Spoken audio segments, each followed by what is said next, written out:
of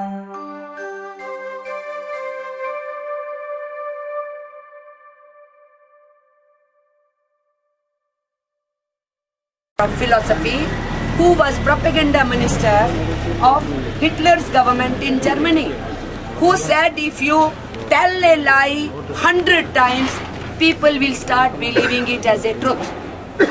So this government, while knowing they are telling lies, they keep telling lies because they want you and us, everybody, to believe that this is the truth.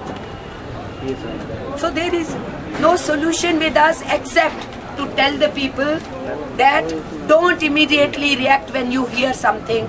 Try to find out the truth behind it. That is the only way we can tell the people. Yes? Elections are nearing in several states like West Bengal, in Kerala. Like, what's your stand in West Bengal? Will you have any alliance with Congress? You see, that is a question which CPI should answer. I am sitting here as AITUC National Secretary. But I can say, AITUC, what AITUC thinks, I can definitely say. What Gupta said yesterday, the same thing what they are repeating. No, I will. I only want to say, Trinamool Congress, people are fed up with that government. That Trinamool Congress has been curtailing the rights of trade unions also there. So people of West Bengal want to remove that government. In that removing of the government, when all that political forces are busy into making alliances, it will come to the fore who goes with whom. I can't say more than this except we trade unions will oppose Trinamool. We will definitely support left candidates. Do you expect that left will join hands with Congress? I won't. On this hypothetical question, I would not like to be committing on this way or that way. See, there is increasing demand for the caste-based reservation. Yeah. Gujarat, now Rajasthan, Yeah. So what is your stand? Two things I have to say in this. In the constitution, Baba Sahib Ambedkar, when particularly put for SC/ST, quantifying also, and OBC. Especially for SC/ST, it was to undo the historical mistakes done by our society, to bring them at par with everybody. OBC is also given, quota is not fixed. So after Mandal Commission debate happened in India, who should be given? Now the issue is, the governments are failing to give livelihood to the people, either in the forms of jobs or in the forms of creation of more jobs in the private sector, or in the form of defending agrarian sector, which is till today largely giving livelihood to the people, our rural India. Governments are not in a position to give any so-called reservation in this livelihood. Neither the governments are giving any reservation in private sector jobs, in factories or mills or here or anywhere, enterprises and all. This job reservation is only in government sector. And government sector jobs are shrinking. Government's failure in providing jobs to the people is creating unrest among masses. So it is getting reflected in the forms of many more people wanting to have reservation. Without any guarantee of job, the people are being made to fight with each other. So this is interesting. You put a question, अंडा पहले के मुर्गी पहले, chicken पहले आएगा कि hen या के egg आएगा. उसी में ही they are trying to उलझाओ the people, making them confused. You are for reservation or not? Are you for or are you against? What I am saying, why should not Republic of India ensure livelihood for everybody? Why is government not fulfilling 60 lakhs of seats in India which are lying vacant? Sanctioned seats, I am saying. Let any government of India personnel contradict me what I am saying. 65 lakh seats sanctioned by Indian government and state governments are lying vacant, and they are making people to fight against each other on this reservation issue. And they try to take capital out of it. Look at the newspapers today. After that agitation in Haryana, what is being told? That all communities, non-Jats communities will stand with Khattar. That is the political gain Khattar wanted out of this. First they gave promise all Jats should give them votes in elections. And they took their votes. And the very people who gave them votes, they said, no, you fulfill the promise. And when he said he is not in a position to fulfill the promise, then the agitation begins. And when the agitation begins, government does not try to control it and take care of it that it doesn't become violent. And then the unsocial elements also enter into it. What is the situation now? Areas after areas were burnt. People's livelihood is gone. Poor people on the roadsides, all shops are burnt. And all non-Jat community people's shops were burnt as press is reporting. But we do not know. I cannot say it for sure. Until when I visit Haryana, I could say it for sure. If others are also damaged, might have been. But unfortunate part which the media is showing now, which was being denied 2 days before. And from yesterday we are hearing, so many of girls and women were raped. And now who will deny when the truck drivers are telling we saw the mob taking out girls and women from the cars and dragging them to fields and later on those cars being burnt. Clothes of those ladies and those girls strewn lying here and there on the roadside and on the fields. Will the Khattar government and Modi ji, it is your BJP government. I want to say here, what is happening in Haryana? In the name of any agitation, if anti-social elements take advantage of it, harm our women, burn the public property as well as people's property, then you say there is no law and order situation bad. In Arunachal Pradesh, only one incident was there, that some MLAs moved out of that government. There was no law and order situation that president rule should be promulgated. And here in Haryana, what has happened, whole world is watching. And Modi government is continuing protecting, and now they want to make a capital out of it. Okay, it will become Jat versus other communities. Other communities should stand with Khattar. Why it should happen that way? Whosoever is responsible, whichever community is responsible for violence and hatred and attacks those individuals, it can't be communities who can be blamed for these rapes. It is some anti-social elements out of whichever community they belong to who have done this, but it is government's duty to do.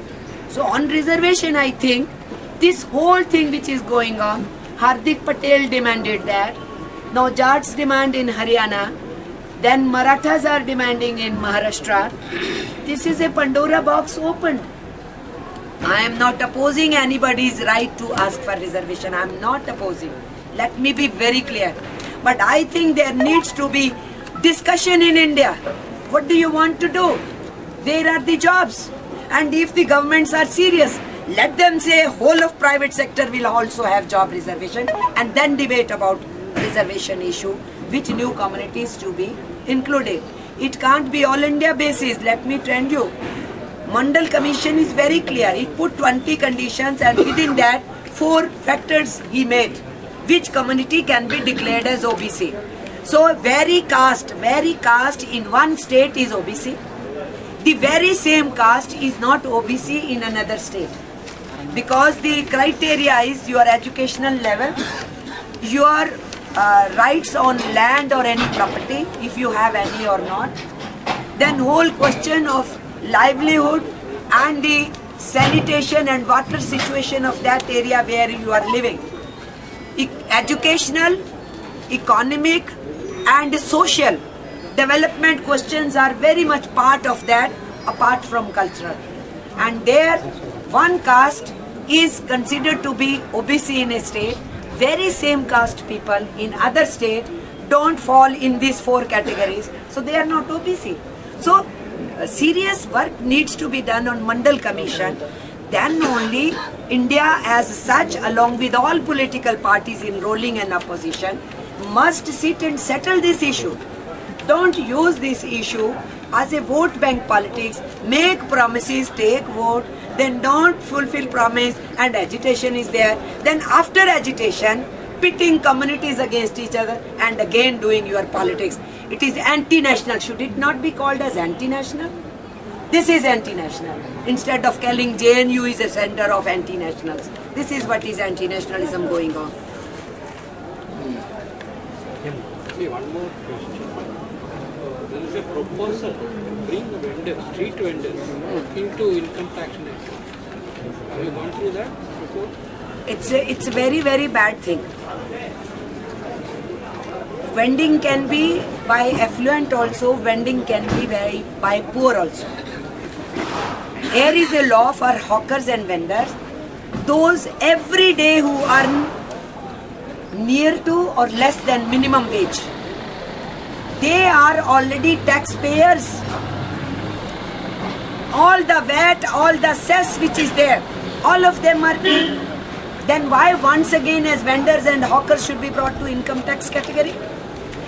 We are already paying. Who is not paying? If I leave out of these premises and I find a beggar outside, a beggar asks me money and I pay 10 rupees to that beggar, and I think I am a great person, I paid 10 rupees. I am a taxpayer. Sorry, Amarjeet Kaur is not only the taxpayer. That beggar is also taxpayer in my country. Because that beggar is also buying salt, is buying dal, is buying various goods from the money they get while begging, and they are paying tax on that. So to suddenly the government wants to tax everybody in this country. They will even start taxing our breath. But they are talking in terms of reducing tax of corporate houses. It's a nonsensical way of leading with the economic policies. With big talks, India is going for growth for 7%, 8%. So we think it is very wrong, clubbing whole vendors and hawkers in one go, because they fought. They have just got a law for themselves. For some proper way of, having vending and selling.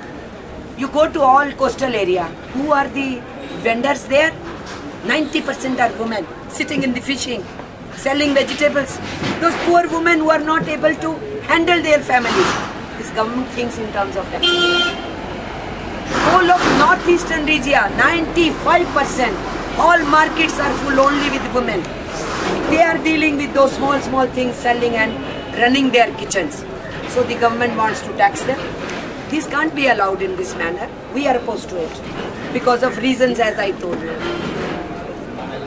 Now, how do you say about the continuing rapes? Continuing rapes that's happening in Delhi. Because in December, one German girl had been brutally raped. Yes. I think two things are there.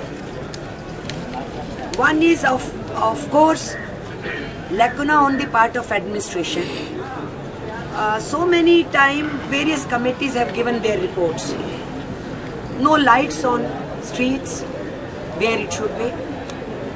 No patrolling happening in the areas which are more prone to such incidents. Then no proper looking at all the registration of agencies who are running vehicles. There are various steps which have been proposed to handle situation where prevention of such instances can happen. Delhi government, previous or present, Delhi police, which is under central government, they are failing in introducing those steps which could prevent. That is one reason that the rapes are not stopping.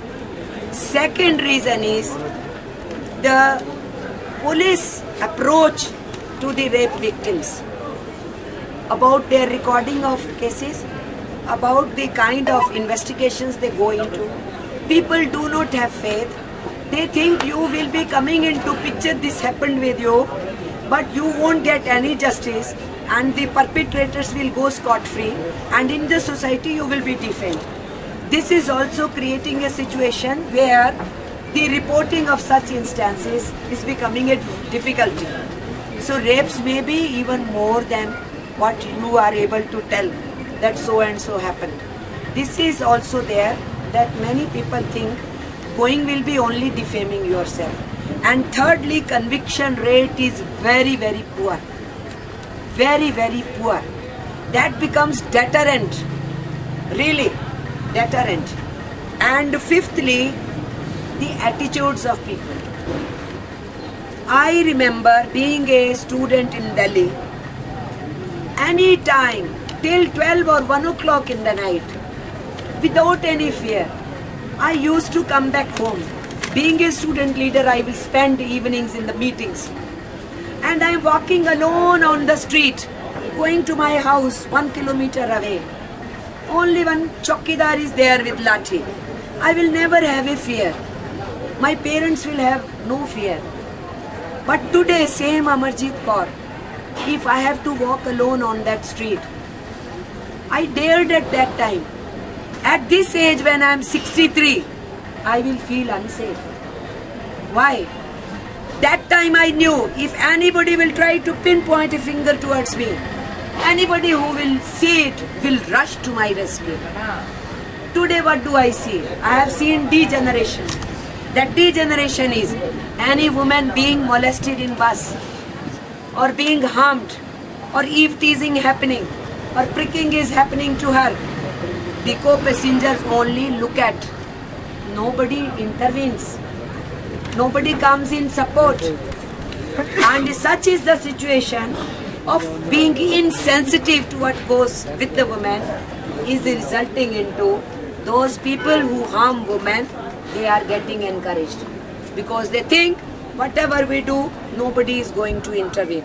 So insensitivity of the people as such, the attitudes and the insensitivity of people is also a big reason that such instances are not getting controlled. So one has to work at all levels. There is no single formula, but the biggest thing is to make our society safe and the attitudes of the people to change, and the people should immediately intervene, and the message should go to the perpetrators that if we commit this crime, people will rush and lynch us, beat us, put us into jail, and there will be conviction. Conviction rates won't fall. Police will do proper duty. Investigation will be proper, and challan will be filed properly. I am not going to be scot-free if I have committed any molestation or rape.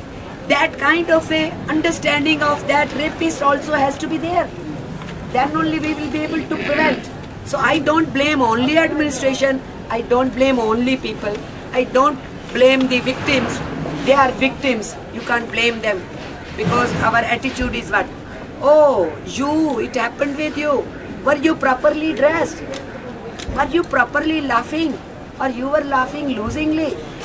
Again and again, the questions come on women. Whereas 3-year-old, 1-year-old, 5-year-old, 70-year-old, they are also the women who are facing this tune. There is no question of dress or there is no question of luring anybody. So the attitudes of the society need to change. That is how I feel. Then only we can control such instances. Done. Thank you. Okay, done.